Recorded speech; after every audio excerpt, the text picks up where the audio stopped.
How do you, as a founder, don't lose sight of what you've actually set out to do?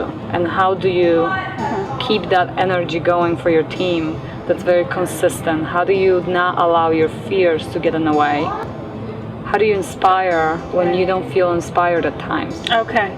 Yeah, so that's part of actually being a leader and a founder. Keep your sights on where you started. There's a great TED Talk, Simon Sinek. He talks about the importance of the question why. Because before we understand why we are starting a company, we tend to think a lot about what am I building and how am I going to build. But in the beginning, you have to ask, why am I doing this? And to me, the question really is... How is it solving a problem? Exactly. And why? Is it something inherent in me that's actually making me do this? Once you understand that, you always go back to that central point. Even in the middle of a frustrating day, you're like, okay, I'm doing this because I care about this. Right, so you have to have that true north compass guiding you, and when you're demotivated, this is the importance of having a mentor and a support network. And I was going to ask you if you've actually had along the way mentors and people that advise you, or you felt fully secure to just open up and say, this is what's going on. Exactly. How do I? Yeah, and I do have that, and I have my advisors and my mentors and I reach out to them and say, here's what I'm going through, and here's I think the execution and strategy going forward. It's almost a sounding board, because at the end of the day, they can't make decisions for you because they're not fully involved in day-to-day activities, but at least they'll say, here is a situation that I dealt with in my past, and here is how I've dealt with it. So the more data points that you have, the better decisions that you can make. Do you think they fuel you with that confidence of saying, okay, I am on the right track, and if not, you can bounce those ideas between them and maybe shape it to be on the right track, where the risk taking is not as great, you don't feel alone in the process?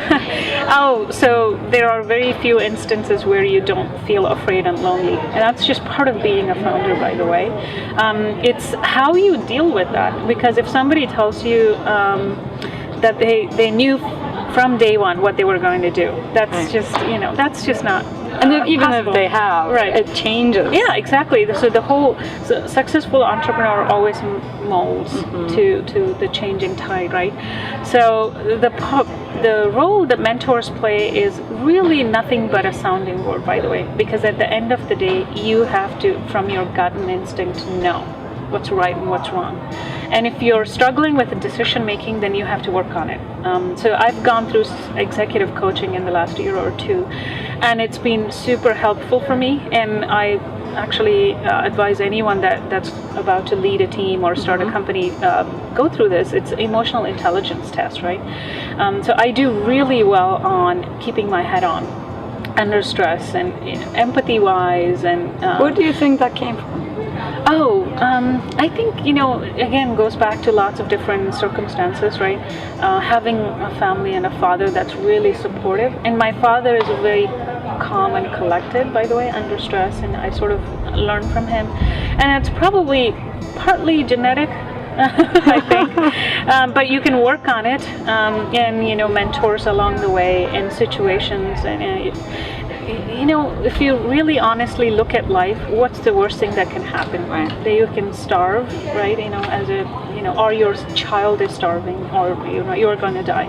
If you face those, and if you're saying that those are the worst things, nothing else in life can sort of mount up to that pressure. That's true. So you have a healthy perspective about things. How do you go about finding mentors? That's it's a tough question to answer, and there's no easy answer, because some people... Because majority of the time, people don't have the time. Everybody has loads of ideas. I've gone to many network events, organized networking events, and how do you find the right people to advise you? Because the worst thing that can happen is to be surrounded by people that almost inject hesitation in you, or question the way you process things, or your goals, or they inject their ideas, where how do you pick the right people? That's a great question. First of all, if somebody is making you doubt yourself, they're not a mentor. And so keep always that in mind.